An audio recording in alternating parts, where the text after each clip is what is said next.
நாம் நம்முடைய வேதங்களை ஒரு வசனத்துக்கு நேராக நம்ம திருப்பிக் கொள்ளலாம்.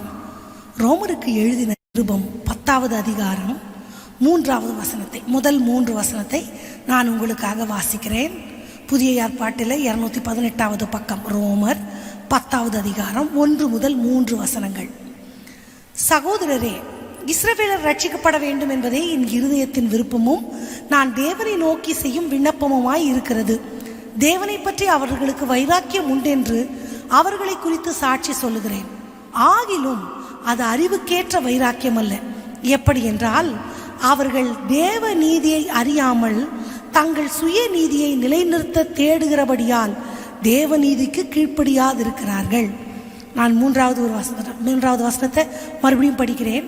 எப்படி என்றால், அவர்கள் தேவ நீதியை தேடாமல் தங்கள் சுய நீதியை நிலைநிறுத்த தேடுகிறபடியால் தேவ நீதிக்கு கீழ்ப்படியாதிருக்கிறார்கள். அல்லேலூயா. நம்ம கடந்த வாரங்களில் ஆண்டவருடைய பிள்ளைகள், ஆண்டவரை நம்பி வாழுகிறவர்கள், நீதிக்கென்று அழைக்கப்பட்டவர்கள், பாவத்திற்கு மரித்து நீதிக்கு பிழைத்தவர்கள் என்று மார்தட்டி கொள்ளுகிற நம்மிடத்துல இன்னும் நம்ம தேடி ஆராய்ந்து சரிப்படுத்த வேண்டிய காரணங்கள், காரியங்கள் என்ன என்பதை நம்ம பார்த்து கொண்டே இருந்தோம். போன வாரத்தில் நம்ம ஆண்டவர் நம்மை குறித்து நம்ம ஆசீர்வதிக்கப்பட வேண்டும் அப்படிங்கிற ஒரு ஆண்டவருடைய திட்டத்தை நான் உங்களுக்கு சொன்னேன். அநேகர் அது பிரயோஜனமாக இருந்தது என்று எனக்கு அலைபேசியில் என்னை தொடர்பு கொண்டு சொன்னீர்கள். ஆண்டவருக்கு நான் நன்றி செலுத்தினேன். அப்படிப்பட்ட ஒரு வெளிச்சத்திற்கு நேராய் ஆண்டவர் நம்மை நடத்தினார் என்று நான் நம்புகிறேன். அதற்கு முந்தின வாரத்தில் சுபாவங்களிலே ஒரு மாற்றம், பாவங்களை ஆண்டவர் மன்னிக்கிறார். இந்த சுபாவங்கள் ஜென்ம சுபாவங்கள், இதிலிருந்து நாம் நம்மை விடுதலையாக்கி கொள்ள வேண்டும். அந்த அப்படிப்பட்டவற்றில் ஒரு மாற்றம் நமக்கு வேண்டும். நம்ம ஆண்டவருக்குள்ள ஆவிக்குரிய வாழ்க்கையில் வளர வளர அந்த சுபாவங்களில் ஒரு முதிர்ச்சி, நம்மளுடைய உணர்வுகளை, how we handle our feelings, ஒரு ஒரு ஒரு நம்மளுடைய கோபங்கள், நம்மளுடைய ஜென்ம சுபாவங்கள், நாம் பேசுகிற வார்த்தைகள், இவைகளில் மாற்றம் இருக்கிறதா அப்படின்னு நான் கிறிஸ்தவத்துக்கு ரட்சிக்கப்படுவதற்கு முன், ரட்சிக்கப்படுவதற்கு பின் காலம் போட்டு எழுதி பாருங்க அப்படின்னு நான் சொன்னேன். இப்போது அதை போலவே இன்னொரு காரியத்தை இன்றைய நாளில் நம்ம சிந்திக்க போகிறோம். நம்ம சிந்திச்சு ஒரு ஒரு ஒரு self examination, are we in such situation, நம்ம அந்த மாதிரி ஒரு சூழ்நிலைக்கு நம்ம மாறிட்டோமா, இல்லை நம்ம அப் டு த மார்க் இருக்கிறோமா, இல்லை நம்ம இப்போ தான் முயற்சி பண்ணிகிட்ருக்குறோமா, எந்த இடத்துல நம்ம இருக்கிறோம் அப்படின்றத இன்னொரு நம்ம சிந்தனைக்கு நம்ம கொண்டு வர போகிறோம். நான் ஏற்கனவே சொன்னது மாதிரி நமக்கு ஒரு சிலதை பற்றிய விழிப்புணர்வு நமக்கு இருக்கும். ஐயோ, இதெல்லாம் ஆண்டவருக்கு சுத்தமாக இல்லை, ஆண்டவருக்கு பிடிக்காது, இதை நம்ம செய்யக்கூடாது அப்படின்னு தைரியமாக இருப்போம். நம்மளை யாராவது ஏதோ ஒரு நம்ம நினைக்கிற பெரிய பாவம் நினைக்கிற ஒன்றுக்கு நம்மளை யாருன்னா கோடி ரூபாய் கொடுத்தா கூட நம்ம செய்ய மாட்டோம். ஆனால் நம்மையும் அறியாமல் ஆண்டவரை வருத்தப்படுத்துகிற ஒரு காரியத்தை பற்றி நான் உங்களுக்கு சொல்ல போகிறேன். அது என்னன்னா சுயநீதி. நம்ம அதுக்கு போகலாம். அதுக்கு முன்னாடி அந்த சுயம்ன்றது நமக்குள்ள இருக்குமானால், தேவ திட்டத்திற்கு மேலாக அது எழும்பி நிற்குமானால் அது எப்படி இருக்கும்? அப்படின்னா என்ன? அது எப்படி ஆண்டவரை வருத்தப்படுத்துது? அது நம்மளை எப்படி ஆண்டவரை விட்டு பிரிக்குது? எப்படி நம்ம அதை சிலுவையில் அறைந்து அல்லது சிலுவைக்கடியில் அதை சாம்பலாக்கி ஜெயம் கொள்வது அப்படின்னு. இதுவுமே நம்ம நினைக்கிற மாதிரி பாவம் மாதிரி உன் பாவங்கள் உனக்கு மன்னிக்கப்பட்டது, போ இனி பாவம் செய்யாதேன்னு சொன்னோடனே மன்னிக்கப்பட்டுருச்சு, அப்படி போயிட்டோம் அப்படின்ற விஷயம் இல்லை. நான் சொன்ன மாதிரி பாவங்களை ஆண்டவர் மன்னிச்சிருவார். சுபாவங்களை நம்ம தான் மாற்றணும். நம்மளை நம்பி ஆண்டவர் கொடுத்துருக்கிறாரோ, அதே மாதிரி நம்மளுக்குன்னு கொடுத்த இன்னொரு ஒரு காரியம் என்னன்னா, இந்த சுயத்தை நாம் ஜெயிக்க வேண்டும். இந்த சுயத்தை பற்றி பார்க்கும் பொழுது வேதத்தில் நிறைய பேருக்கு வேதத்தில் நம்ம நிறைய பேரை பார்க்க முடியும். அது சுயம்னா நமக்கு, எனக்கு, எனக்குன்னு ஒன்று, அது எனக்குள்ள இருந்து அது வெளிப்படும் அநேக நேரங்களில். அது எப்படி நான் சொல்கிறேன், உங்களுக்கு புரியும். உங்களுக்கு புரிகிற மாதிரி I will try my level best to explain. அப்போது நம்ம ஒரு மனிதனுக்குள்ளே இருக்கிற சுயம் சிலது பார்த்தா டெலிபரேட்டாக தெரியும். இவங்களுக்கு இது இவங்களுடைய தன்னலமே அல்லாமல் வேறொன்றும் அல்ல. சிலது டைரக்டாக தெரியாது, நம்மளுக்கே தெரியாமல் நமக்குள்ளேயே இருக்கும். அது 2 விதமானவைகள். அதாவது ஆண்டவருக்குள்ளே நம்ம தான் வாழ்கிறோம், ஆண்டவர் சித்தப்படி தான் வாழ்கிறோம், எல்லாம் நம்ம அதில் ரொம்ப கரெக்டாக தான் இருப்போம். ஆனால் நம்ம அப்படி நினச்சிட்டு ஒரு மாய பிம்பத்துக்குள்ளே உட்கார்ந்துருப்போம். ஆனால் உண்மையில் நம்ம அப்படி இருக்க மாட்டோம். நான் சொல்கிறது உங்களுக்கு புரியும்னு நினைக்கிறேன். நான் ஆண்டவருக்குள் இருக்கிறேன், ஆவிக்குள் இருக்கிறேன், ஆண்டவர் சித்தப்படி வாழ்கிறேன்னு நம்பிக்கொண்டு ஒரு மாய பிம்பத்துக்குள்ளே உட்கார்ந்துருப்போம். திடீர்னு ஒரு நாள் கண்ணு திறக்கும் போது தெரியும், இல்லையா அப்போ இவ்வளோ நாள் நானா நம்பிக்கிட்டேனா, நானா தப்பு கணக்கு போட்டுக்கிட்டேனா? ஆமாம், நிறைய நேரங்களில் நம்ம நம்ம நம்ம படுற கஷ்டங்களுக்கு நம்மளே காரணமாயிடுவோம். அது ஒரு விளையாட்டான ஒரு கதையை நான் உங்களுக்கு சொல்ல விரும்புகிறேன். நான் ஆலயம் நடக்கிற காலத்தில் 6 மணிக்கு முதல் ஆராதனை, 8:30 மணிக்கு 2வது ஆராதனை. நானும் பாஸ்டரும் சில நேரத்தில் நான் பாஸ்டரை விட்டு நான் கொஞ்சம் சீக்கிரம் வந்துடுவேன். வந்துட்டு முதல்ல ஸ்தோத்திரம் போட்டு ஒரு ஜெபம் ஆரம்பிப்பேன், அதுக்குள்ளே பாஸ்டர் வந்துடுவாங்க. இது வழக்கமாக நடக்கிறது. ஒரு நாள் அது நாங்கள் பொதுவாக ஞாயிற்றுக்கிழமையில் 4 மணிக்கெல்லாம் எழுந்திரிச்சு எல்லா ஆயத்தங்களையும் செஞ்சு ஆலயத்துக்கு வர்றதுக்கு சரியாக இருக்கும். டைம் பார்த்தேன், எனக்கு 5:30. ஓய்யோ, மணி 5:30 ஆயிடுச்சு, 1/2 மணி நேரம் தான் இருக்குதுன்னு அறக்க பறக்க பாஸ்டரை எழுப்பி விட்டு கிளம்பி வந்துட்டேன். வந்தால் ஸ்ட்ரீட் லைட் இல்லை, எதிர இருக்க பேக்கரி இல்லை, எல்லாம் க்ளோஸ் ஆகி கிடக்கு. இது சபையில் நான் என்னோட இரவு ஜெபம் பண்ணுற பெண்களுக்கு நான் இதை சொல்லியிருக்கிறேன், அவங்களுக்கு தெரியும். எல்லாம் க்ளோஸ்டாக இருக்குது, எல்லாம் ஒரே இருட்டாக இருக்குது. இன்னும் அப்போ வாட்ச்மேன் ஐயா இருந்தார், வாட்ச்மேன் ஐயா வரல, சவுண்ட் சிஸ்டம் பண்ணுற பையன் வரல, சர்ச் ஓப்பன் பண்ணுற ஐயா வரல. என்ன இது, யாருக்குமே பொறுப்பே இல்லை. எனக்கு ஒரே கோபம், எல்லாரையும் பிடிச்சி திட்டலான்ற அளவுக்கு கோபம். நான் அப்படியெல்லாம் திட்டல, ஆனால் அப்படி கோபம். யாருக்கு ஞாயிற்றுக்கிழமை ஆண்டவருடைய நாளில் போய் எல்லாரும் எப்படி இப்படி நிர்தாட்சியமாக இருக்கிறாங்க, யாருக்கும் ஒரு மனசாட்சியே இல்லையா அப்படின்னு கத்திட்டு மறுபடியும் போனேன். வீட்டுக்கு போயிட்டு பாஸ்டர் கதவு தட்டினா பாஸ்டர் கிளம்பிட்டு இருக்கிறாரு, அவரால் கதவு திறக்க முடியல.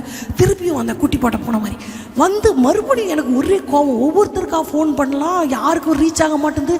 எனக்கு உச்சக்கட்ட கோபம், யாரும் ஃபோனையும் எடுக்க மாட்டுறாங்க. இன்னும் 20 நிமிஷம் தான் இருக்குது சர்ச்சை ஓப்பன் பண்ணாமல் இருந்தா. அப்புறம் யோசித்தேன், விசுவாசிங்களும் யாரும் வரலையே, அது எப்படி நடக்கும்? விசுவாசிங்க வெயிட் பண்ணோம்ல, அவங்களும் வரலையே. அப்புறம் நினச்சேன், பார்த்தா சூரியனையும் காணும். என்ன சூரியனும் இன்னைக்கு தூங்கிருச்சா அப்படின்னு கொஞ்சம் வெளிச்சத்தில் டைம் பார்த்தா மணி 4:30. நான் 5:30 நினச்சின்னு வந்துட்டேன். எனக்கு ரொம்ப அசிங்கமாக போச்சு. சரி, பக்குன்னு பயம் வேற வந்துருச்சு, இருட்டில் தனியாக நிற்கிறோமே அப்படின்னு சொல்லிட்டு திருப்பி வேகமாக ஸ்ட்ரெயிட்டாக நடந்து வீட்டுக்கு போயிட்டேன். வீட்டுக்கு போனதும் பாஸ்டர் கேட்டேன்ப்பா, நான் டைம் தப்பாக பார்த்துட்டேன், 4:30 5:30 நினச்சிக்கிட்டேன், எனக்கு முதலே தெரியுமா நீ கொஞ்சம் உற்சாகமாக இருக்கிற, அதனால தான் விட்டேன் அப்படின்னு பாஸ்டர் ரொம்ப காமெடியாக சொன்னார். அப்போது என்னென்னா, இப்போது நான் அவசரமாக கிளம்புனதுக்கு, எல்லாரையும் திட்டி மனசுக்குள்ளே திட்டி தீர்த்ததுக்கு, எல்லாம் என்ன டென்ஷன் ஆனதுக்கெல்லாம் யார் தான் காரணம்? சரியாக மணி பார்க்காத நான் தான் காரணம். நான் பதட்டப்படாமல் கரெக்டாக அந்த டைமை பார்த்துருந்தா, ஆமாம், நான் ரொம்ப ரிலாக்ஸாக கிளம்பி ரொம்ப கரெக்டான டைமுக்கு வந்திருக்கலாம். இந்த மாதிரி உங்களுடைய வாழ்க்கையிலும் விளையாட்டான அல்லது சுவாரஸ்யமான விஷயங்கள் நிறைய நடந்திருக்கலாம். என்னென்னா, நம்ம சில நேரங்களில் நம்ம எடுத்த தீர்மானங்களோ அல்லது முடிவுகளோ ரொம்ப ஆண்டவருக்கு இஷ்டமே இல்லாததாக இருந்திருக்கலாம். நம்ம நினச்சிக்கிட்டு இருப்போம், நம்ம ஆண்டவர் சித்தப்படி தான் செய்கிறோம், நம்ம பண்ணுறதெல்லாம் ஆண்டவருக்கு பிடிக்குது, நான் ஆண்டவருக்குள்ளாய் வாழ்கிறேன் அப்படின்ற ஒரு மாய பிம்பத்துக்குள்ளே நம்ம இருக்கிறோமா, இல்லை கரெக்டாக தான் நம்ம உண்மையாகவே ஆண்டவருக்குள்ளே தான் இருக்கிறோமா அப்படின்றது இந்த நாளில் நம்ம ஒரு உஷாராய்க்க போகிறோம். ஒருவேளை அந்த சுய இச்சைகளினால இழுப்புண்டு சுயத்தின்படி நம்ம தீர்மானித்து நம்ம வாழ்க்கை அப்படி போயிருக்குமானால், இன்றைய நாளில் நம்ம அதிலிருந்து வெளிப்பட்டு ஆண்டவர் சித்தத்திற்கு நேராக நம்ம வாழ்க்கையை நம்ம வழி நடத்த போகிறோம். ரைட். இந்த சுயம் என்பது என்னன்னா, இது யாருக்குள்ள வரும்னா, நான் முதலே சொன்ன வேதத்தில் ஆபிரகாமோடு கூட லோத்து இருக்கிறார். லோத்து என்ன பண்ணுறாரு? கண்களை ஏறெடுத்து அப்படி பார்க்கிறார். ஒரு தேசம் முழுவதும் நீர்வளம் பொருந்தினதாக இருக்கிறது, செழிப்பாய் இருக்கிறது. அப்போ சரி, ஆபிரகாம் பெருந்தன்மையாக சொல்லிட்டார், நீ நீ இப்படி போனால் நான் அப்படி போகிறேன், நான் அப்படி போனால் நீ இப்படி போகிறேன், நீ என் மகன் உன்கிட்ட எனக்கு என்ன போட்டின்னு ரொம்ப பெருந்தன்மையாக அங்கே ஆபிரகாமுடைய அந்த வார்த்தைகள் இருக்கும். சொன்ன உடனே லோத்து என்ன பண்ணுறாரு, லோத்துக்கு வந்து எப்போவுமே கொஞ்சம் லாபத்தில் he has interest he has a lot of interest அதில்.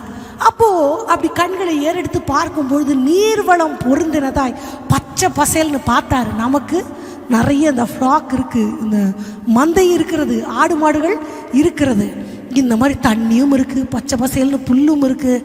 வெரி அட்ராக்டிவ் த சிட்டி, அந்த சிட்டி வாஸ். அப்போது இதில் நம்ம போயிட்டோம்னா கவலையே இல்லை, வெல் செட்டில், கம்ஃபர்டபுளாக உட்காந்துக்கலாம் அப்படின்னு ஒரு கால்குலேஷன் பண்ணி போகிறார். இது எப்படின்னா டெலிபரேட்டாக எதை பற்றியும் இல்லை, அது ஒரு கூட்டம். ஆண்டவர் சித்தத்துக்காக வாழணுன்ற ஆசைலாம் அவங்களுக்கு இல்லை. கண்டதே காட்சி கொண்டதே கோலம், விருப்பப்பட்டதை நான் செய்வேன் என்ற ஒரு கூட்டம். நான் நம்புகிறேன், நான் பேசி கொண்டிருக்கிற நீங்கள் யாரும் அந்த கூட்டத்தில் இல்லைன்னு ஐ ஸ்ட்ராங்லி பிலீவ். நம்ம எப்படின்னா ஆண்டவர் சித்தப்படி வாழணும், ஆண்டவருக்காக வாழணும்.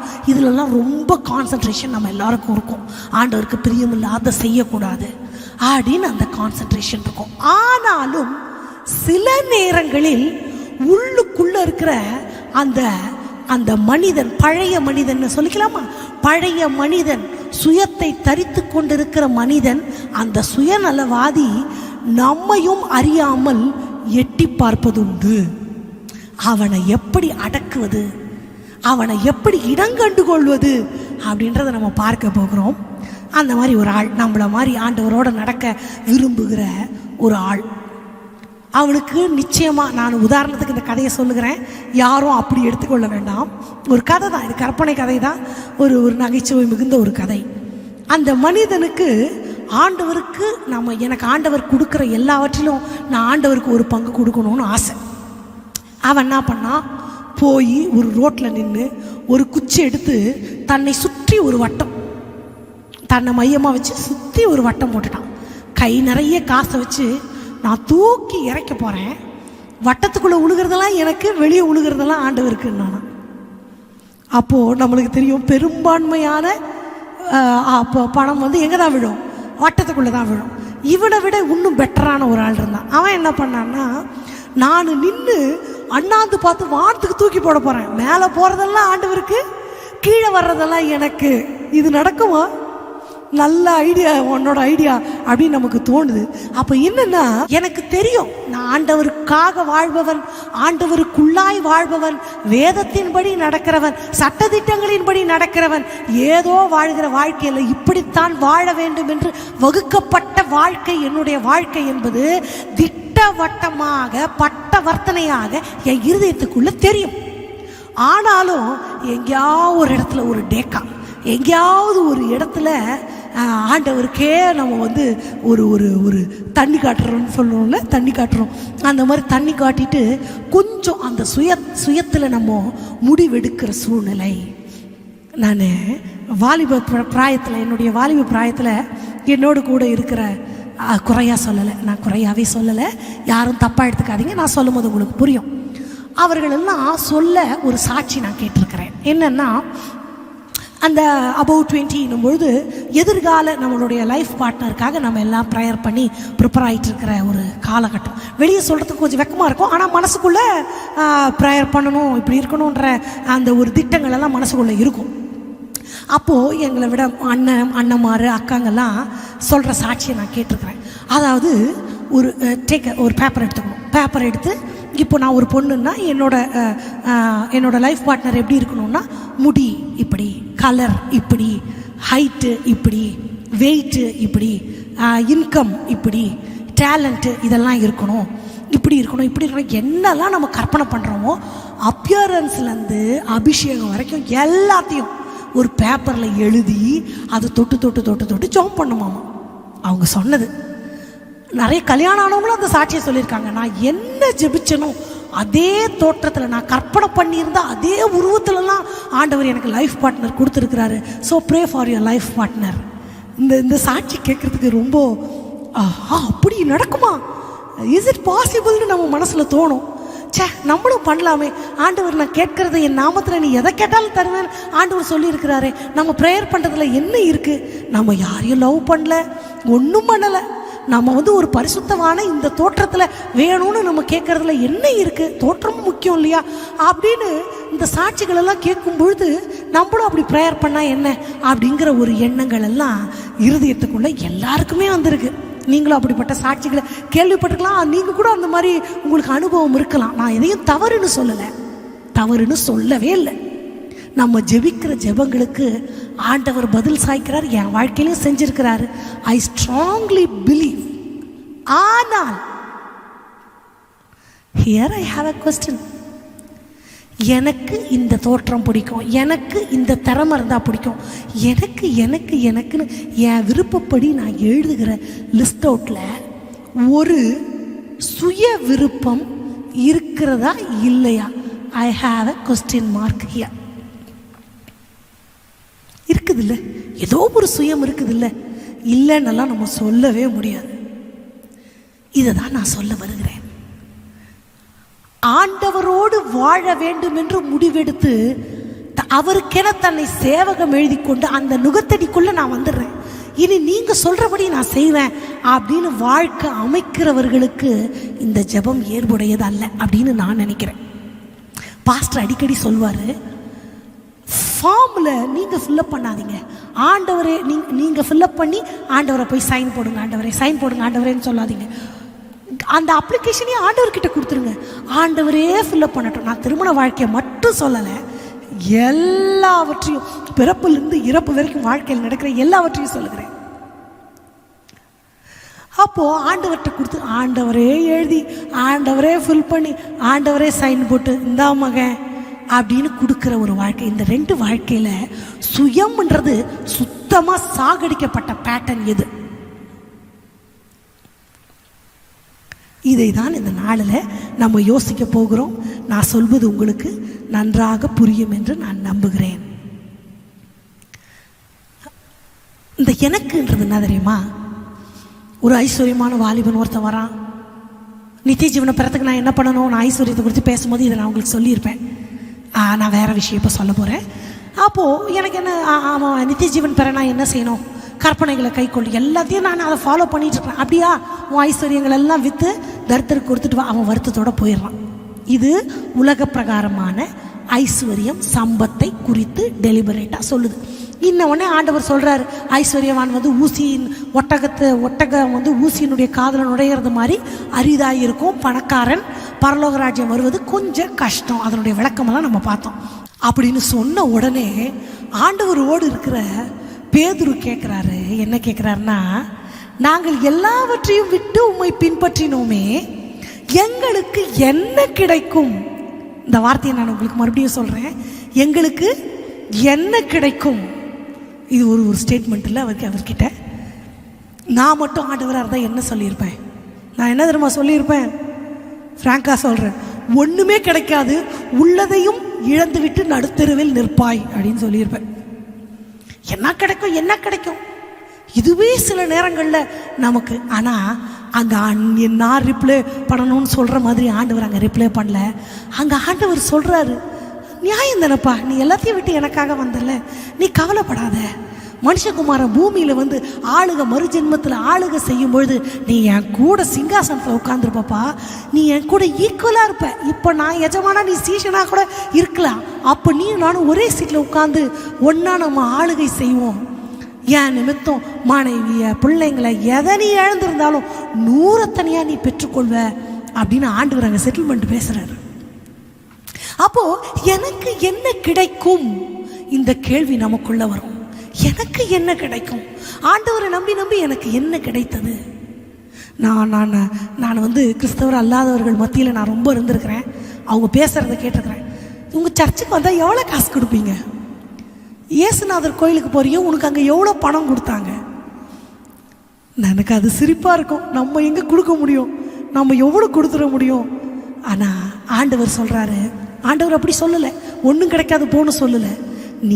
நான் உனக்கு கிடைக்கும், நீ எனக்காக இழந்தவைகளை நீ 100 தனையாய் பெற்றுக்கொள்வாய். அது ஆண்டவருடைய வார்த்தைகள்.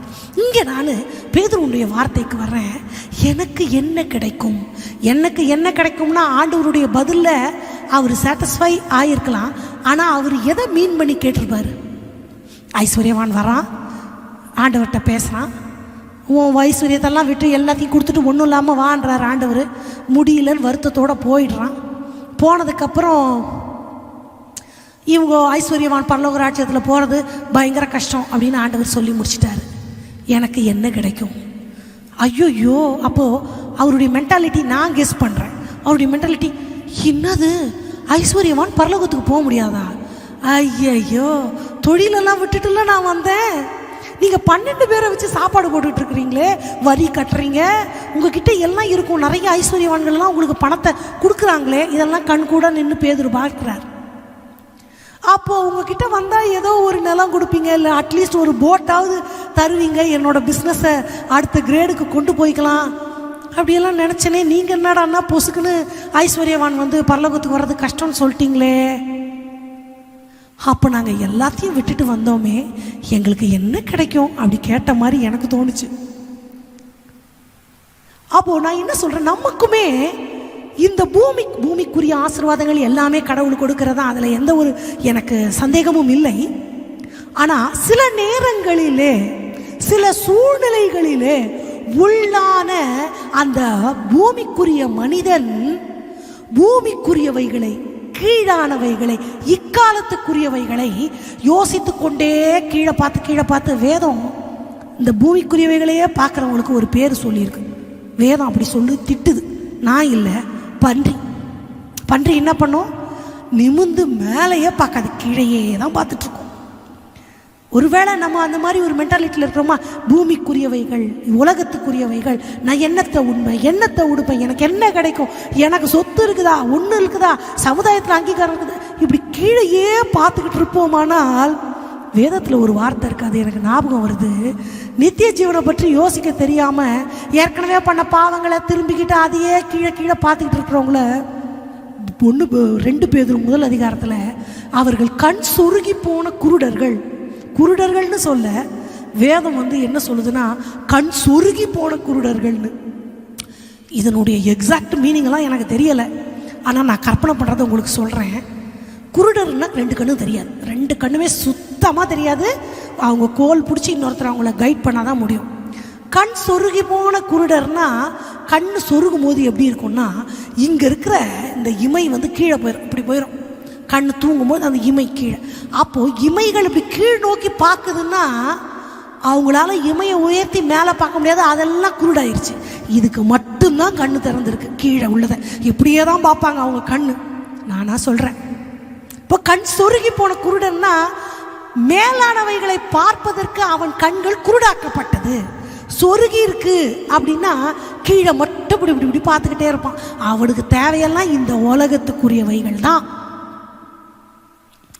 இதை யோசிக்கிறவங்களுக்குள் தான் எனக்கு என்ன கிடைக்கும், இந்த உலகத்தில் ஏதாவது எனக்கு கிடைக்குமா, ஏதாவது நான் பெற்றுக்கொள்வேனா, அது மேலே இல்லாமற் போகும் பொருளின் மேலே தங்கள் மனதை பறக்க விடுகிற அந்த ஒரு எண்ணங்கள்.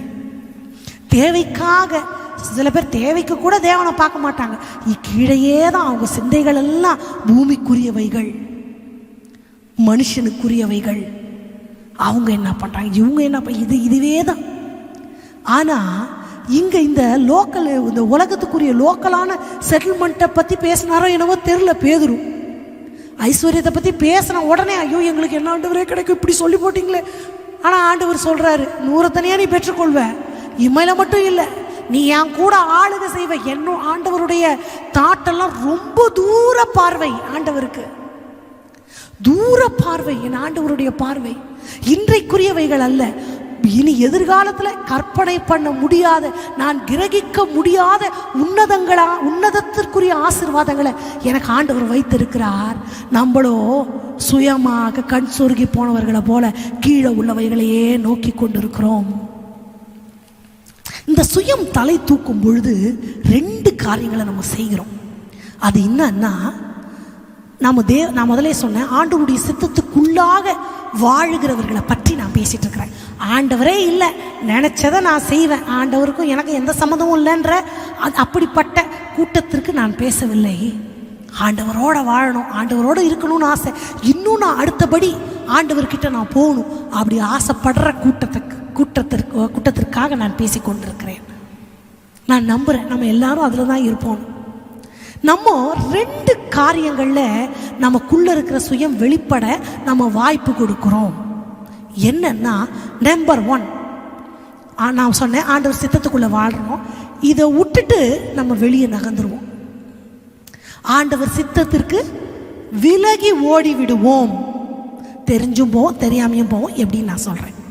இன்னொன்று, இந்த சித்தத்தை விட்டு நம்ம வெளியே நின்றுக்கிட்டு ஆண்டவரை அதுக்குள்ளே கூப்பிடுவோம். நீங்கள் இங்கே வந்துருங்க ஆண்டவரே, இங்கே வந்துருங்க, இதுதான் நீங்கள் இருக்க வேண்டிய இடம், ஆண்டவரே நீங்கள் நிற்கிற இடம் அது இல்லை, கம்மியா.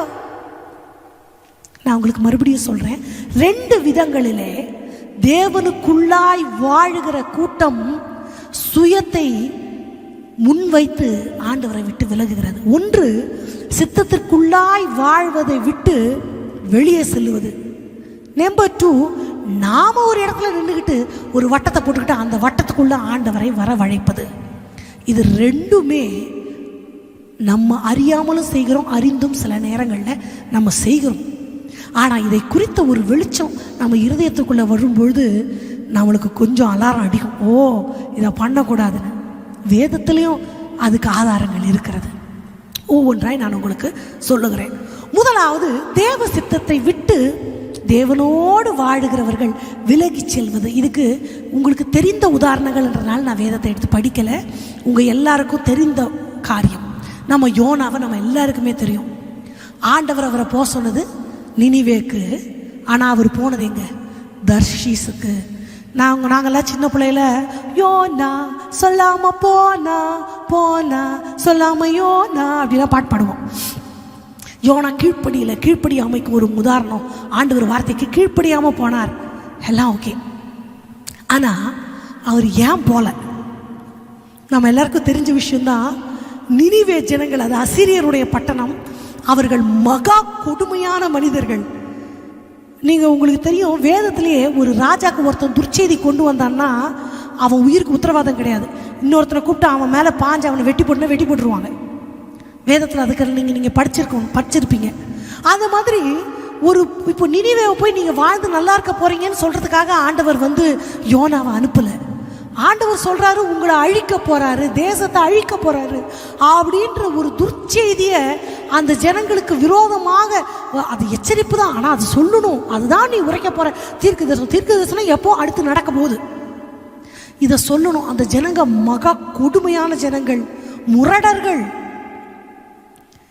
அப்படிப்பட்ட ஜனங்க கிட்ட போய் சொல்லுன்னா நம்ம போவோமா? இன்னைக்கு பாட்டு பாடணும். யாரை நான் அனுப்புவேன் என்று சொன்னீரே, எங்களை அனுப்பும் தேசத்திற்காய். உங்களையும் என்னையும் பார்த்து ஆண்டவர் கொடுமையா அப்போ எல்லாம் கத்தியை வச்சுக்கிட்டே தெரியுவாங்க. ஒருத்தரும் வெறுங்கையாக இருக்க மாட்டாங்க. அந்த பட்டணத்துக்கு போய் ஆண்டவர் உன்னை கொல்ல போறாருன்னு சொல்லு அப்படின்னா நம்ம போவோமா? வேறு யாரையாவது அனுப்புவோம். ஆண்டவரே, மோசே மாதிரி ஐயோ எனக்கு கையெல்லாம் அப்படி நடுங்கும், கத்தியை பார்த்தாலே எனக்கு கை நடுங்கும், நான் எங்கே போய் பேச போகிறேன், எனக்கு பேச்சு வராது, அவரை அனுப்புங்க, அவர் சூப்பர் அப்படி நம்ம கை காட்டுவோம்ல. அவர் கீழ்ப்படியாமல் இருந்ததற்கு ஒரு நியாயம் இருக்கலாம். ஆனால் வேதத்தை பொறுத்த வரைக்கும் கீழ்ப்படியலைன்னா கீழ்ப்படியலை. நம்மளும் ஆண்டவர் சித்தம் இல்லாமல் சில காரியங்களை நம்ம செஞ்சிருக்கலாம். அது எதா வேண்டா இருக்கலாம், பிஸ்னஸாக இருக்கலாம், ஏதோ ஒன்று. ஆண்டவருக்கு சித்தம் இல்லைன்னு தெரியும், but I did it sister. அதுக்கு நம்ம 1000 காரணம், நியாயமான காரணங்கள் வைத்திருக்கலாம்.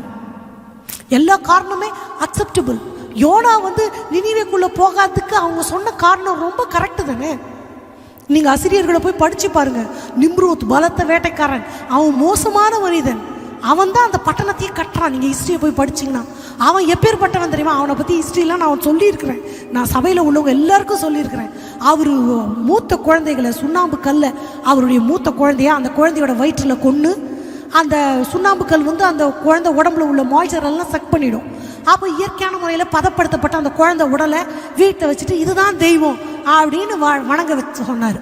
அவர் சொன்னதை கேட்டு அவர் வந்து நல்ல ஜெய்ஜாண்டிக்கான ஃபிகர், பயங்கர ஹேண்ட்ஸமான மனுஷன், கொஞ்சம் பெரிய ஃபிகர்னோடனே கொஞ்சம் குட்டி குட்டியாக இருக்கிறவங்களுக்குலாம் அவர் லீடர் ஆகிட்டார். அவர் என்ன சொல்கிறாரோ மொத்த பேரும் அதை கேட்டாங்க. மூதாதையர் வணக்கம் நம்ம ஊரில் இருக்குது இல்லை, இதுக்கு எல்லாம் அங்கே தான் அவர் ஸ்டார்டிங் பாயிண்ட். அவர் இந்த விளக்கமெல்லாம் நிறைய நான் சொல்லியிருக்கிறேன் உங்களுக்கு, உங்கள் எல்லாருக்கும் தெரியும், நான் சபையில் உள்ளவங்க எல்லாருக்கும் தெரிய வாய்ப்பு இருக்குது. இந்த நிம்ரோத் தான் அந்த ஆசிரிய பட்டணத்தெல்லாம் கட்டுறவர்.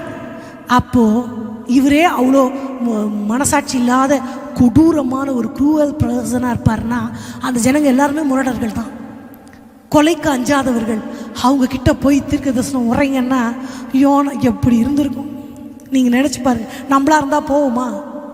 நான் என்ன சொல்ல வருகிறேன் என்றால், ஆண்டவருடைய சித்தத்தை செய்யாததற்கு நம்ம 1000 காரணங்களை சொல்லலாம். அவைகள் ஏற்புடையதாக கூட இருக்கலாம், நியாயமாக கூட இருக்கலாம். சில பேர் வந்து சொல்லுங்க பாஸ்டர், இந்த மாதிரி சூழ்நிலையில தான் நான் இப்படி பண்ணேன் பாஸ்டர், இந்த சூழ்நிலை நான் என்னதான் பண்ணட்டும், எல்லாம் ஓகே. ஆனால் வேதம் கீழ்ப்படியாமைன்னு தான் அதை ரெக்கார்டு பண்ணியிருக்கு. சித்தத்திற்கு விலகி ஓடினான்னு ஓப்பனாக தான் சொல்லியிருக்கு. நினைத்து பார்க்க வேண்டும். கொலைகாரன் கூட கொலை பண்ணுறதுக்கு ஒரு காரணம் இருக்கும், ஆனால் அதுக்காக நம்ம அதை ஏற்றுக்கொள்ள முடியுமா? ஒருத்தர் ஒரு கொலை பண்ணிட்டாரு, நம்ம அவர் கொலைகாரன் பேர் வைப்போம், அரசாங்கம் வந்து அவரை குற்றவாளி கைதின்னு சொல்லுவோம். ஆனால் ஒரு சைக்கியாட்ரிஸ்ட் கிட்ட கூப்பிட்டு போனீங்கன்னா அவங்க வந்து அவரை ஒரு பேஷண்ட்டாக தான் அவங்க கன்சிடர் பண்ணுவாங்க. ஆனால் நம்ம ஒத்துப்போமா? ஐயோ அவரை ஜெயிலில் வைக்காதீங்க, அவரை ஹாஸ்பிட்டலில் வச்சு அவரை ட்ரீட் பண்ணுங்கன்னு சொல்லுவோமா? நீ பண்ணது கொலை, நீ உன்னை கொண்டு போட்டால் கூட எங்களுக்கு சந்தோஷம். இப்படி தான் நம்ம 1000 காரணங்களை சித்தத்துக்கு விலகி ஓடினதுக்கு நம்ம அடுக்கி கொண்டே போனாலும் விலகி ஓடியது தான் ஆண்டவர் கணக்கில் அது கீழ்ப்படியாமை தான். ஸோ இந்த சாக்கு போக்குகளெல்லாம் நம்ம கொஞ்சம் நிறுத்தி தான் ஆகணும், வேற வழியே இல்லை. அப்போது ஆண்டவர் என்ன சொல்லுகிறாரோ அதை செய்வதற்கு நம்ம கடமைப்பட்டிருக்கிறோம். இதில் நான் நிறைய உங்களுக்கு உதாரணம் சொல்ல முடியும். பீலேயாம் பற்றி, இஸ்ரவேலை ஆசீர்வதிப்பது தான் கர்த்தருக்கு பிரியம் அப்படின்னு சொல்லிட்டு நம்மளுக்கு தெரியும். ஆனால் பீலேயாம கூலி பொருத்தி என்ன பண்ணுறாங்கன்னா இஸ்ரவேல் ஜனங்களை சபிக்கிறதுக்கு கூப்பிட்டு போகிறாங்க. என்ன சபிக்கணும்? நீ ஒன்றுமில்லாமல் இல்பொருளாவா என்னென்ன சாப வார்த்தையோ எல்லாம் சொல்கிறாங்க. இவர் அங்கே போய் நிற்கிறார். நின்ன உடனே சபிக்கிறதுக்கு பதில் அவர் வாயே மாறி, இஸ்ரவேலை ஆசீர்வதிப்பதே கர்த்தருக்கு பிரியம், அவைகள் பரவி போகிற ஆறுகளை போல, நதியோரங்களில் உள்ள தோட்டம் போல, கர்த்தர் நாட்டின சந்தன மரம் போல, அப்படியே வார்த்தை பிரவாகமாக வந்து எல்லாம் வந்து யோ நான் சபிக்க சொன்னா ஆசீர்வச்சிட்டு இருக்கிற, ஐயோ எனக்கு என்ன ஆச்சுனே தெரியலையே, அட உங்களை சபிக்க சொல்லணும், எல்லாத்தையும் ஸ்கிரிப்டெல்லாம் தலைகீழாக மாற்றி வச்சிருக்கிறியே. திருப்பியும் வரார். இவருக்கு நல்லா தெரியும் தீர்க்கதரிசி வந்து ஆண்டவருடைய வாய், ஆண்டவர் மனசு தீர்க்கதரிசி மனசும் அப்படி ஒன்றா இருக்கும். ஆண்டவரோடையே நடக்கிறவங்க தீர்க்கதரிசிகள் வாழ்க்கையெல்லாம் பார்த்தீங்கன்னா அவங்களுக்கெல்லாம் பஞ்சம்தான். தீர்க்கதரிசி ராஜா அவன் கீழே வந்து அவங்களுக்கு வந்து ஆலோசனை கேட்டால் கூட தீர்க்கதரிசி என்னைக்கும் பஞ்சத்தில் தான் இருப்பார், அவர் எப்பவும் கஷ்டப்பட்டுட்டு தான் இருப்பார். அப்பேற்பட்ட தீர்க்கதரிசிக்கு ஆண்டவருடைய திட்டம் தெரியாதா? ஆண்டவரே நான் போகக்கூடாது தெரியும், போனாலும் அங்கே போய் வாய் குளறி எல்லாத்தையும் சொதப்பி வைப்போன்னு தெரியும், ஆனாலும் நான் போட்டா ஆண்டவர் என்ன தெரியுமா சொல்கிறாரு? போ, பட்டயம் வருது. வந்துச்சா? அப்போ ஆண்டவர் போ சொல்கிறாருன்றதுனால ஆண்டவர் சிக்னல் கொடுத்துட்டாரு போகலான்னு அர்த்தம் இல்லை. உனக்கு திட்டம் தெரியும், எல்லாமே தெரிஞ்சு நீ பண்ணா நான் என்னப்பா பண்ணட்டும் அப்படின்னு தான் இருக்குது ஆண்டவருடைய செயல் அங்கே. இன்னும் எத்தனை உதாரணங்களை நான் உங்களுக்கு சொல்ல முடியும். ரூத்தினுடைய சரித்திரம் ரொம்ப அழகான சரித்திரம், எப்போ படித்தாலும் அது இந்த எஸ்தர் புத்தகம்லாம் இன்ட்ரெஸ்டாக இருக்கும், அப்படியே கதை படிக்கிற மாதிரி இருக்கும். அது அந்த ரூத்தினுடைய சரித்திர புஸ்தகத்தை வேத வல்லுநர்கள் அதை எதுக்கு ஒப்பிடுறாங்கன்னா, பெத்லகேமை விட்டு இந்த எலிமலேக்கினுடைய குடும்பம் போகிறதை பின்மாற்றத்துக்கும் அவங்க திரும்பி பெத்லகேமுக்கு வர்றதை அவங்களுடைய மனம் திரும்புதலுக்கும் ஒப்பிடுறாங்க. ஏன்னா வேதத்தில் கிளியராக இருக்குது, பஞ்சம் உண்டாயிற்று, இவங்க குடும்பம் வந்து பெத்லகேமிலிருந்து எங்கே போகிறாங்க? மோவாபுக்கு போகிறாங்க. இங்கே நம்ம ஒரு காரியத்தை கவனிக்க வேண்டும். ஆண்டவருடைய குடும்பம், ஆண்டவருடைய பிள்ளைகள் பெத்லகேமில் வாழ்கிற வாழ்க்கை. பெத்லகேம் அது எருசலேமில் இருக்குது. எருசலேம்னா அது அப்பத்தின் வீடு. ஏன்னா அங்கே வந்து கோதுமை விளைச்சல் அப்படி இருக்குமா, அப்போ அவங்களுக்கு அப்பத்துக்கு பஞ்சம் இல்லை. ஆனால் அங்கேயும் பஞ்சம் வந்துருச்சு. இவங்க பஞ்சத்துக்காக போன மாதிரி காமிச்சிருக்கிறாங்க. ஆனால் போன இடம் என்னது? மோவாப். ஏன் மோவாபுக்கு போகக்கூடாது? மோவாப் பற்றி நமக்கு தெரியும், முறைகேடான சந்ததி. தகப்பனுக்கு அவங்க பெற்றெடுத்தாங்க, அது சபிக்கப்பட்ட சந்ததி. அவங்க கூட உனக்கு வியாபாரம் வேண்டாம், நீ பொண்ணு கொடுக்காத, மாப்பிள்ளை எடுக்காத, அவங்க சாவகாசமே வேண்டாம், அந்த பக்கம் தலை வச்சு படுக்காதன்னு ஆண்டவர் சொல்லிட்டார். பெத்லகேமில் வாழ்கிற எலிமலேக்கின் குடும்பம் அவங்க வசதியானவங்க. இதுக்கெல்லாம் வேதத்தில் சான்று இருக்கு. அவங்க வசதியானவர்கள், நல்ல குடும்பத்தை சேர்ந்தவர்கள், ஆண்டவருடைய பிள்ளைகள். யூத பெண்கள் எல்லாருமே 5 வயது வரைக்கும் அவங்க குழந்தைங்களுக்கு பால் கொடுப்பாங்க. அப்போது தோரான்னு சொல்லப்படுகிற நம்மளுடைய 5 ஆகமங்கள், ஆதி ஆகமத்துலேருந்து உபாகமம் வரைக்கும் எல்லா தாய்மாரும் அந்த குழந்தைக்கு பால் ஊட்டும் பொழுதே சொல்லி கொடுத்துருவாங்க. அப்போ வேதத்தின் சத்தியங்கள், நியமனங்கள், கற்பனைகள் எல்லாம் எங்கே இருக்குது? நமக்கு கையில் இருக்குது வேதம், அவங்களுக்கு இங்கே இருக்கு. மோவாபுக்கு போகக்கூடாதுன்னு தெரியும். ஆனால் இவங்க எங்கே போனாங்க? ஆண்டவர் நியமித்த அந்த தேசத்துலேருந்து எதுக்கு மோவாபுக்கு போயிருப்பாங்க? ஐ திங்க் மோவாப் வந்து ரொம்ப அட்ராக்டிவான லேண்டாக இருந்திருக்கலாம்.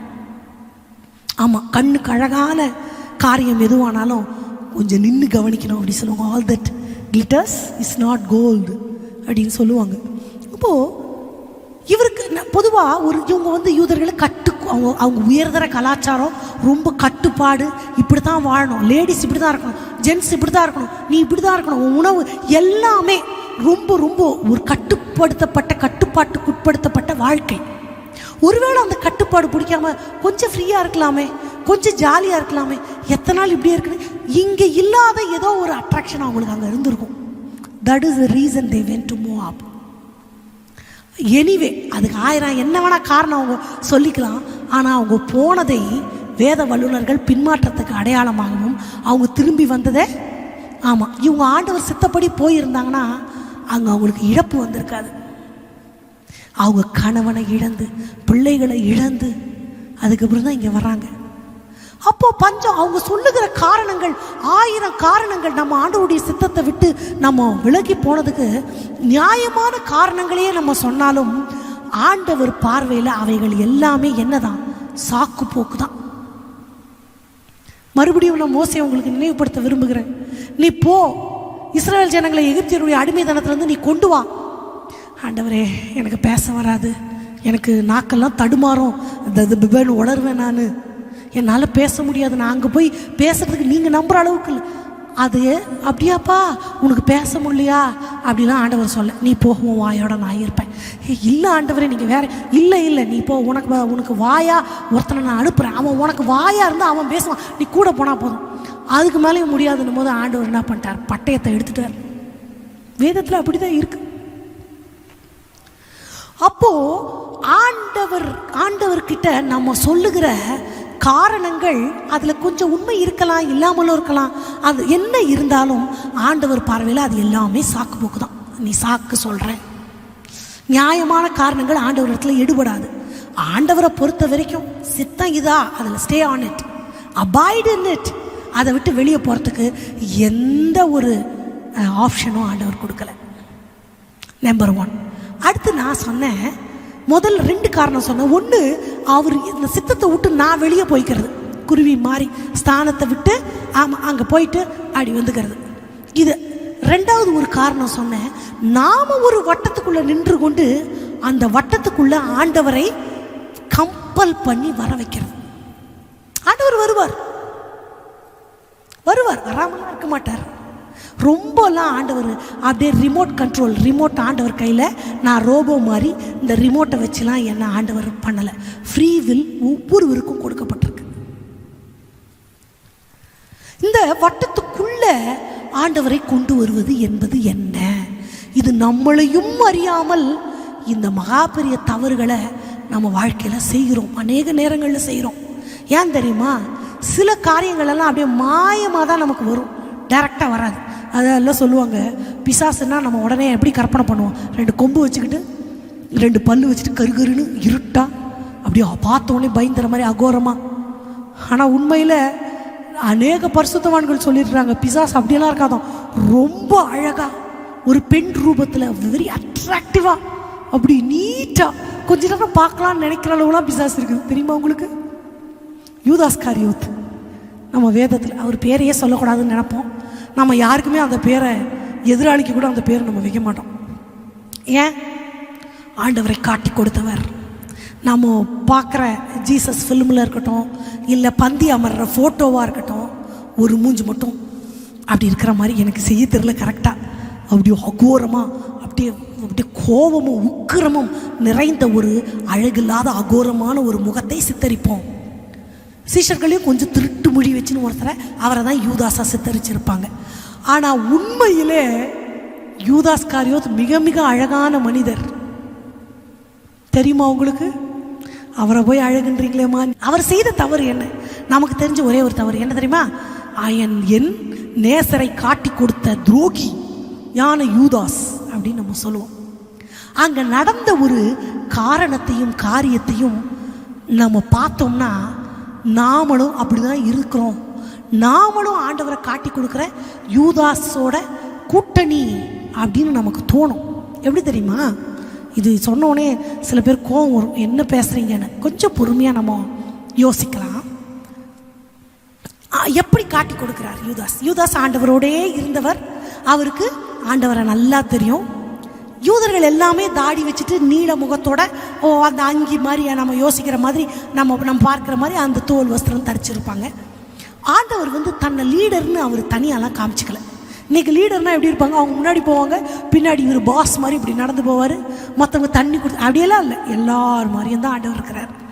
யார் லீடர்? அந்த லீடர்ஷிப்பை அவருடைய தோற்றத்துலேயோ அவருடைய பிஹேவியர்லேயோ பேச்சிலையோ மற்றவர்களால் கண்டுபிடிக்கவே முடியல. ஹீ இஸ் ஒன் அமங் தம். அவங்க எல்லாரோட அவர் ஒருத்தராக தான் இருக்கிறார்.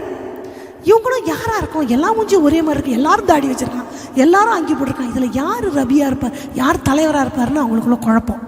சரி, கூட இருக்க ஒருத்தனை கூப்பிட்டா அவன் கரெக்டாக சொல்லிடுவான்னு சொல்லிட்டு பொருத்தப்பட்டவர் தான் யார்? யூதாஸ்காரியோத். இந்த யூதாஸ்காரியோத் எப்படி காட்டு கொடுக்குறார்? நம்ம எல்லாருக்குமே தெரியும். என்ன பண்ணுறாரு? போய் நான் யாரை முத்தமிடுகிறனோ அவர் தான் நீங்கள் பிடிங்கன்னு சொல்லிட்டு போய் முத்தம் கொடுக்குறார். இதுதான் நம்ம தமிழ் வேதாங்கமத்தில் நமக்கு இருக்கிறது. தமிழில் பார்த்தீங்கன்னா முத்தம்ன்றதுக்கு ஒரே வார்த்தை தான். அன்பின் மிகுதியில் அம்மா பிள்ளைக்கு கொடுத்தாலும் எல்லாத்துக்கும் ஒரே வார்த்தை தான். ஆங்கிலத்திலையும் அப்படி ஒரு வார்த்தை தான். ஆனால் நீங்கள் மூல பாஷைகளில் பார்க்கும் பொழுது மூல பாஷை நம்ம பாஷையை விட வார்த்தை வளம் மிகுந்தது. அதில் அவங்க கொடுத்திருக்கிற முத்தம்ன்ற வார்த்தைக்கு கொடுத்திருக்கிற வார்த்தை, மூல பாஷையினுடைய வார்த்தையினுடைய பொருள் என்ன தெரியுமா? ஒரு ஒலிம்பிக்கில் போய் ஓடி ஜெயிச்ச தன்னுடைய மகனை வாழ்த்தும்படி ஒரு தாய் கொடுக்கிற முத்தம், அதுக்கு ஒரு பேர் இருக்கு. அன்பின் மிகுதியில் நான் கொடுக்கிற முத்தம், அதுக்கு ஒரு பேர் இருக்கு. இங்கே சொல்லப்பட்டது அதுதான். தன் மகனை, ஒரு யுத்தத்துக்கு போகிற மகனை ஒரு தாய் வாழ்த்தி அவனுடைய நெற்றியில் முத்தமிட்டு, மகனே நீ ஜெயிச்சு திரும்பி வா, உனக்காக நான் காத்திருக்கிறேன், நீ ஜெயிக்க பிறந்தவன் வாழ்த்தி கொடுக்கிற முத்தத்திற்கு என்ன பதம் பயன்படுத்தப்பட்டிருக்கிறதோ அந்த பதம் யூதாஸ்காரியோத்து இயேசு கிறிஸ்துவுக்கு காட்டி கொடுக்குற அந்த இடத்துல அந்த வார்த்தையில் பயன்படுத்தப்பட்டிருக்கு. அப்போ என்ன அர்த்தம்? ஏன் சாதாரண ஒரு காட்டி கொடுக்குற முத்தம்னு இல்லை, கெட்ட முத்தம் யூதாஸ் முத்தம்னு ஒரு பேர் வச்சிருக்கலாமே?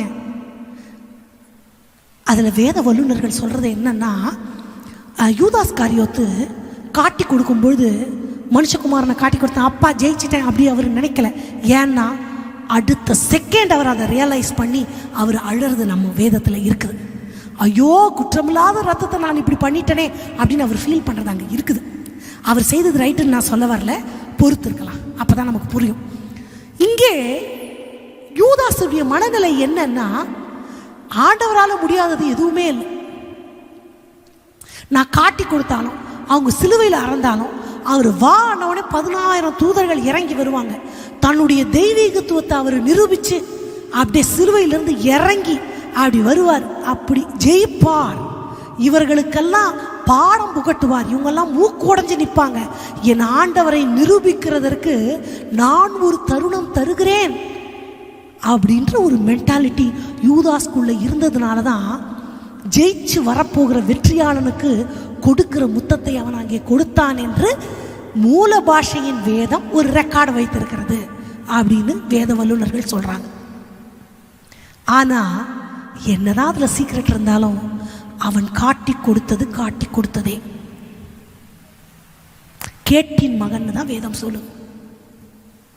ஒருவேளை அப்படிப்பட்ட மென்டாலிட்டியில அவன் செஞ்சிருந்தா நமக்கு கொஞ்சம் யூதாஸ் காரியத் மேல பாவம் வரும்.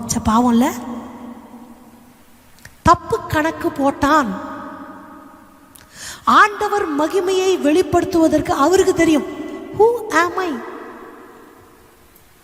இததான் நான் சொல்றேன். நமக்குன்னு ஒரு வட்டம், நம்மளா ஒரு கற்பனை பண்ணிக்கிறது, நமக்குன்னு ஒரு வட்டம் போட்டுக்கிறது. அந்த வட்டத்துக்குள்ள நீங்க வாங்க ஆண்டவரே, இதுதான் உங்க சித்தம், எனக்கு தெரியும், நீங்க இதை எனக்கு செய்வீங்க, எனக்கு தெரியும். அது ஒருவேளை ஆண்டவருக்கு சித்தம் இல்லாமல் இருக்கலாம். ஆனால் ஆண்டவர் என்ன திரும்ப பண்ணுவார், என் பிள்ளை ஆசைப்படுதே பரவாயில்ல, அதனால நீங்கள் செத்து போங்க, அப்படியே அழிஞ்சு போங்கலாம் ஆண்டவர் சொல்ல மாட்டார். சரி உனக்கு பிடிக்குதுன்னா பரவாயில்லப்பா, என் விருப்பம் இது, okay no problem, if it is your desire then deserve it, அவ்வளோதான் ஆண்டவர் சொல்லுவார். ஆனால் அது தெய்வத்தினுடைய சித்தமாக இருக்காது. நம்ம என்ன பண்ணிட்டோம்னா, ஆண்டவர் என் பேச்சை கேட்குறான்றதுக்காக என் இஷ்டத்துக்கு நான் இழுக்க ஆரம்பிச்சிட்டேன். ஆண்டவரும் வந்துட்டார், எல்லாத்தையும் ஆசீர்வச்செல்லாம் கொடுத்துட்டார். சரிப்பா நல்லா இரு மகனே, உன் சந்தோஷம் தான் என் சந்தோஷம் அப்படின்னு எல்லாத்தையும் கொடுத்துட்டார். ஆனால் அதில் ஆண்டவர் இல்லை. இது எப்போ தெரியுமா தெரியுமோ, மனுஷனுக்கு செம்மையாய் தோன்றுகிற வழிகள் உண்டு, ஆனால் அதனுடைய முடிவோ அந்த முடிவில் தான் தெரியும். அது வரைக்கும் நம்ம ஆண்டவரை கூப்பிட்டு இருப்போம், நம்ம செஞ்சது அதுதான். ஆனால் நம்ம என்ன நினச்சிட்டு இருப்போம், இதெல்லாம் ஆண்டவர் சித்தம் தான், ஆண்டவர் சரின்னு சொல்லிட்டார், ஆண்டவர் எல்லாமே இருக்கும். திடீர்னு ஒரு நாள் தான் தோணும், என்ன தெரியுமா, நான் போட்டிருக்கிறது பச்சை கலர் கண்ணாடி, அதனால எல்லாமே எனக்கு கிரீன் சிக்னலாக இருந்துச்சு.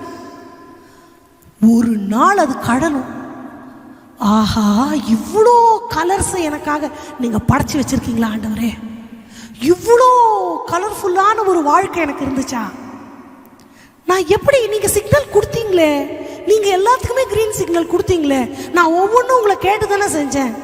அஃப்கோர்ஸ், ஆனால் நீ போட்டிருந்தது கண்ணாடி, பச்சை கண்ணாடிப்பா, அப்படி போட்டு பார்த்தீங்கன்னா எல்லாமே க்ரீனாக தான்ப்பா தெரியும். டேஞ்சர்னு ரெட் கலரை நான் பிடிச்சிட்டு இருந்தா கூட உன் கண்ணுக்கு அது பச்சையாக தான்ப்பா தெரியும். So mistake is yours. ஆண்டவர் பிள்ளைங்க, இது கொஞ்சம் பயமாக இருக்குன்னு நினைக்கும் போது இல்லையா, என்னைக்குமே அதனால தான் நான் சொல்கிறேன், இந்த சுயம்ன்றது சாகணும், சிலுவைக்கு அடியில் அது அப்படியே சாம்பல் ஆயிடணும். அப்படி ஆயிடுச்சுன்னா தான் நான் சொன்ன இந்த 2 கேட்டகரியிலுமே நம்ம இருக்க மாட்டோம்.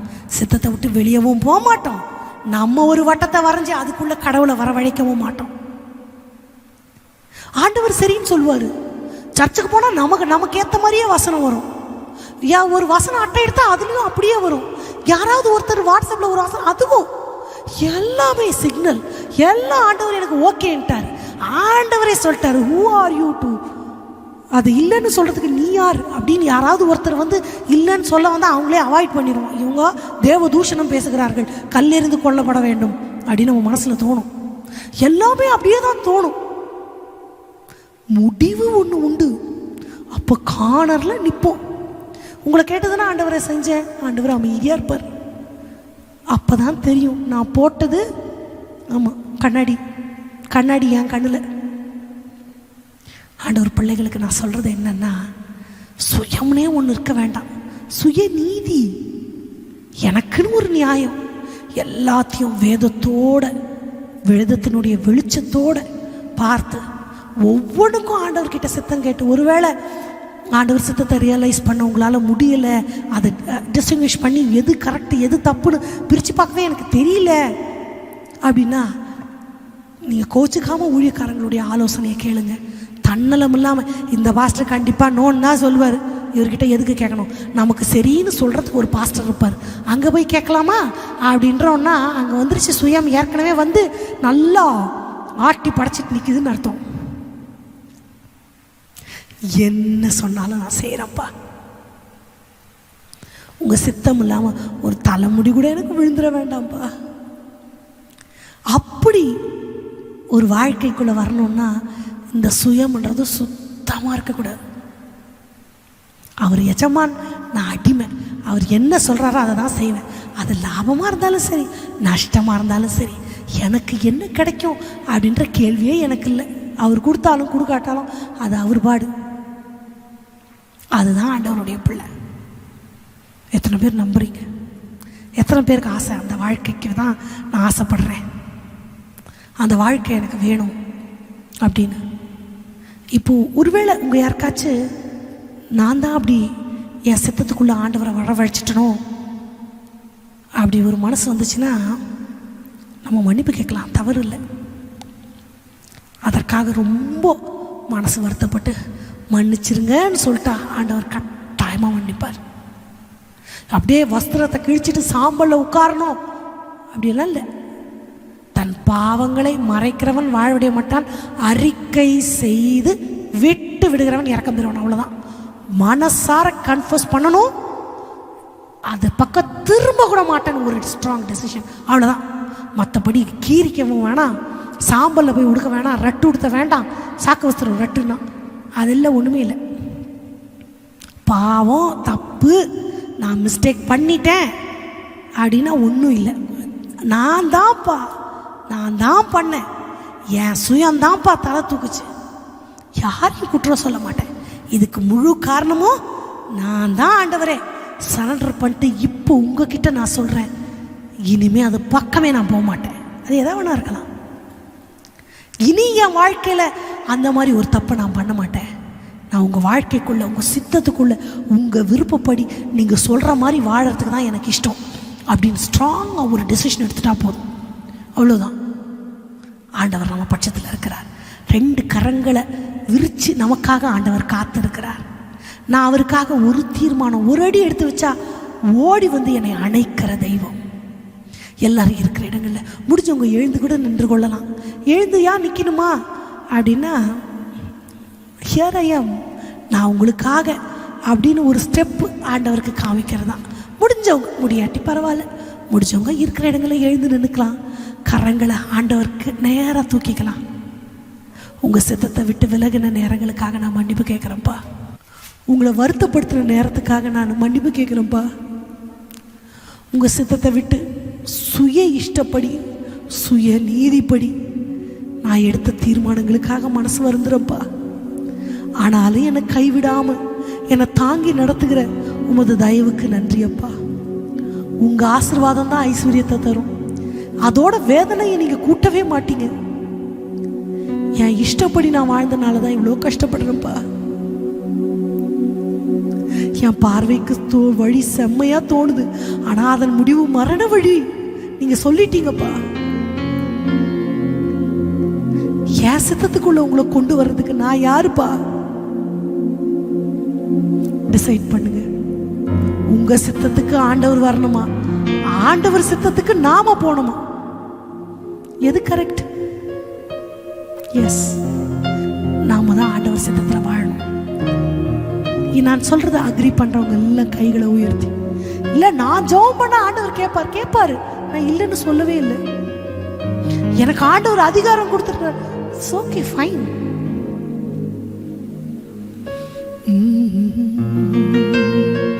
நீர் சொன்னால் போதும் செய்வே, நீர் காட்டும் வழியில் நடப்பே, உன் பாதம் ஒன்றே பிடிப்பே, என் அன்பு இயேசுவே.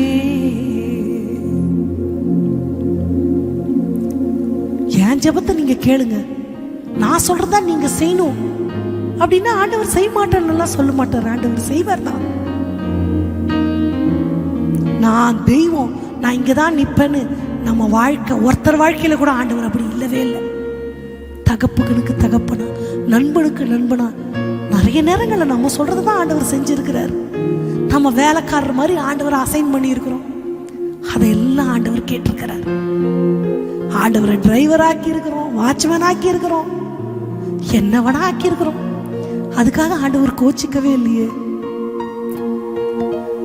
அவ்வளோ செய்யற ஆண்டவர் எனக்காக ஒரு ஆசை வச்சிருப்பார், அதை நிறைவேற்றணும்னு என்னைக்காவது நம்ம நினைச்சிருப்போமா?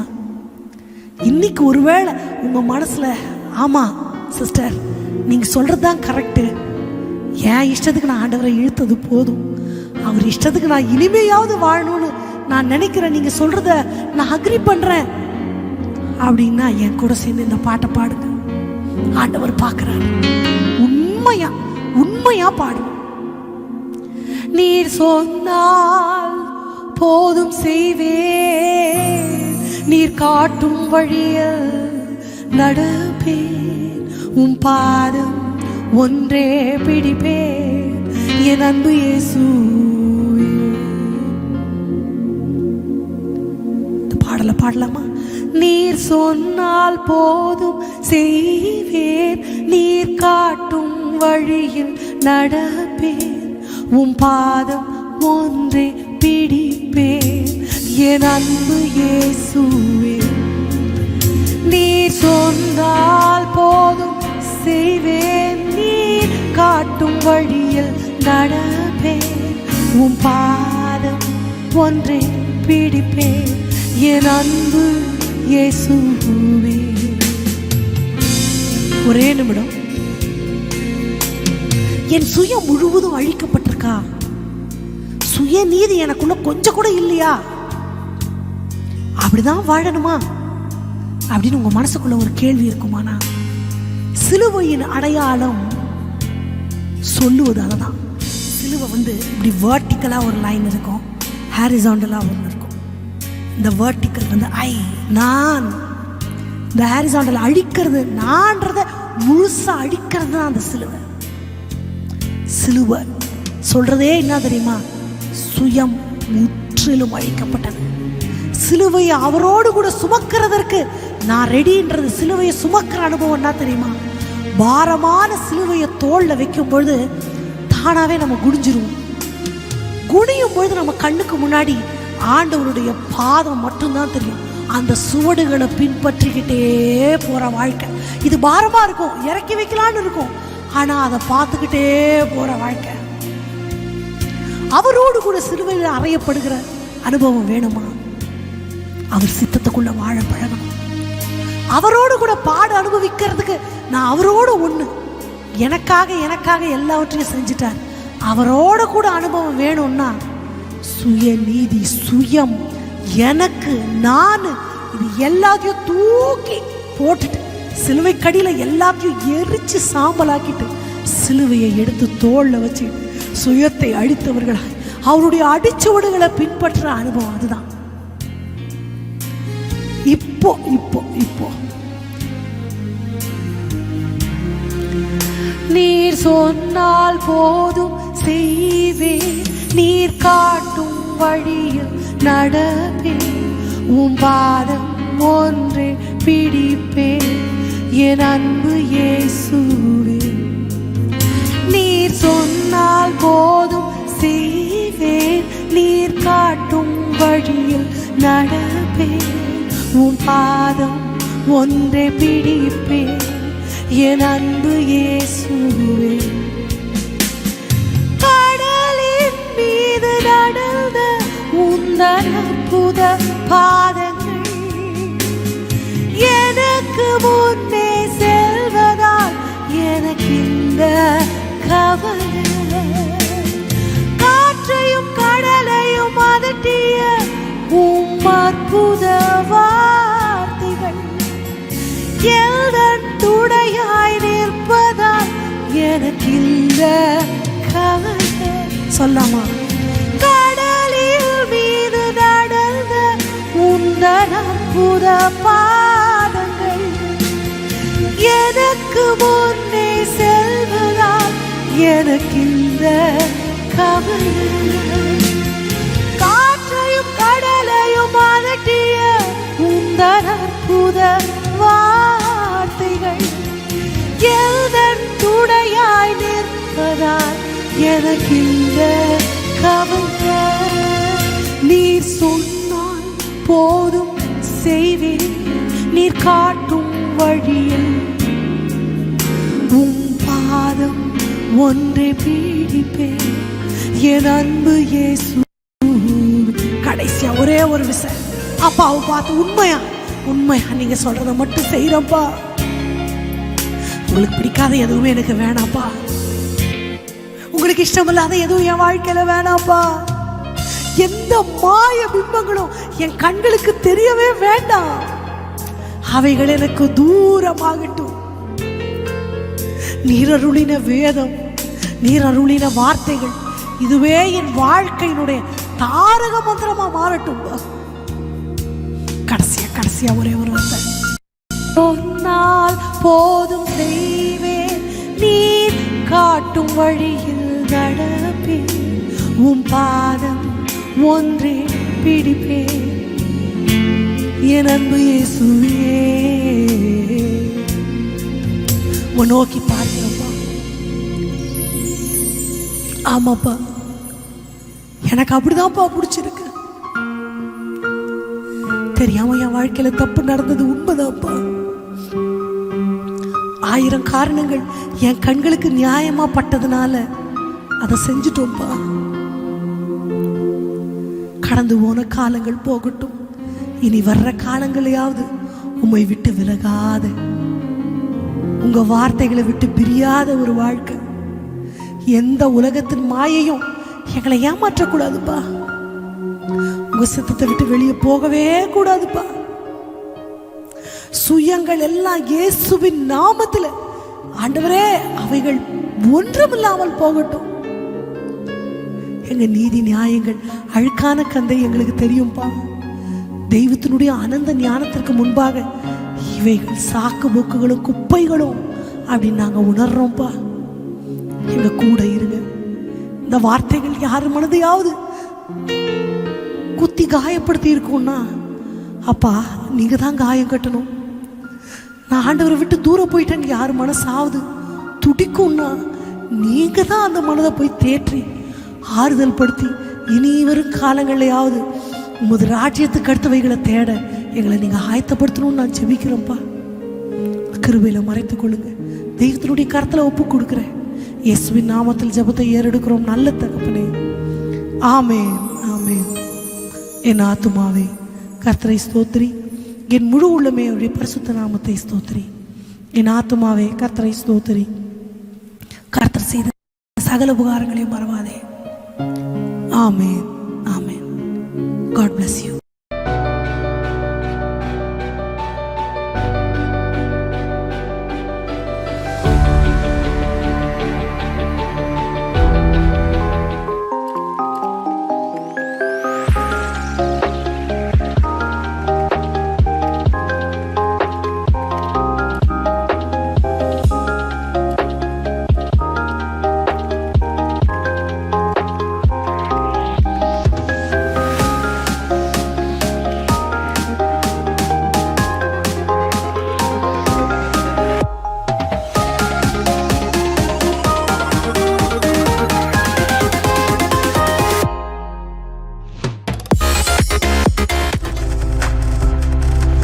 நீங்கள் பார்த்துக் கொண்டிருப்பது உங்கள் ஜாய் டிவி. உங்கள் துக்கம் சந்தோஷமாய் மாறும்.